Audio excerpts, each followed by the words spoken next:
Meteorologist Jeremy Lewan in the backyard now. It's good to at least see you're not holding an umbrella out there right now. Yeah, and I think we're going to keep things dry throughout the rest of the evening, which is not at all what it was like all day, huh, Courtney? Absolutely not. Miserable is what I would use. Miserable, gloomy, doomy, maybe even, but at least we got a little peek of color here in our backyard thanks to Brown Hill Farms. Beautiful tulips, all different varieties from their fields where they have more than 500,000 tulips. So at least we have some peaks of color here in our backyard, despite the fact that we didn't have any peaks of sunshine at all in the skies today. We picked up more than an inch of rainfall in some parts of the region. Hazleton, more than an inch. Mount Pocono, more than a half inch. Wilkes-Barre, more than 3/4 of an inch. And if you see any of those areas shaded in yellow, that's where more than an inch of rain has fallen. And some spots, there's some tiny bubbles there of orange.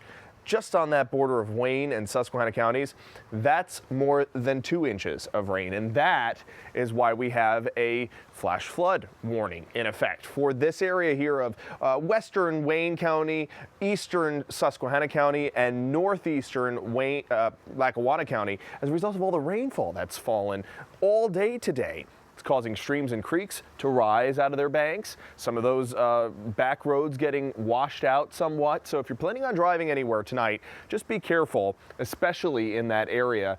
If you see a flooded road, turn around, take a different route. You never know how deep that water truly is. And there still is rain falling in that little corner of northeastern Pennsylvania, some of it moderate at times. Here's a closer look at Honesdale, still seeing some rainfall. Pleasant Mountain, Forest City, the drops are falling there too.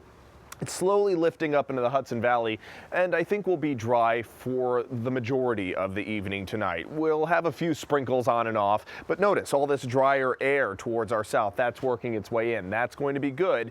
But then we got more showers on the way because a new low pressure system just formed itself. So that's not even the one that brought us the rain yesterday and the day before. This is a brand new low pressure system, now got some flow around it, and this will stall and linger for several days straight, all the way till Wednesday morning.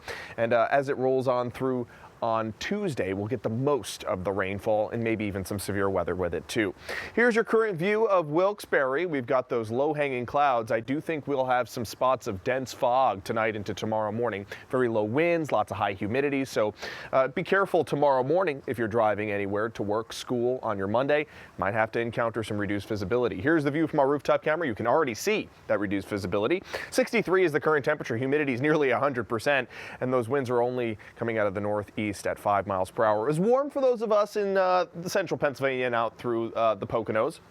But it was pretty cool for Potter, Tioga, and Bradford counties where temperatures stayed in the 50s all day, where they're still in the low 50s. We're at 65 in Selinsgrove, 63 for Williamsport, and 61 in Forkston in Wyoming County. It'll be less rainy tonight and through much of your day tomorrow, just cloudy. And then into the evening hours on your Monday, those showers and storms roll back in and continue throughout Tuesday. Some of them could be severe throughout the midday portion on Tuesday. And we finally get the sun back by Wednesday and Thursday. So here's future clouds and radar. Remaining cloudy tonight, maybe a spot sprinkle here and there, but much of your Monday remaining dry. Monday afternoon, different story. Starting to get more lift in the atmosphere, maybe even a storm or two possible. Likely not severe, but could be strong, maybe a gust over 35 miles per hour, some pea-sized hail possible. And that happens throughout the evening and through your overnight into Tuesday.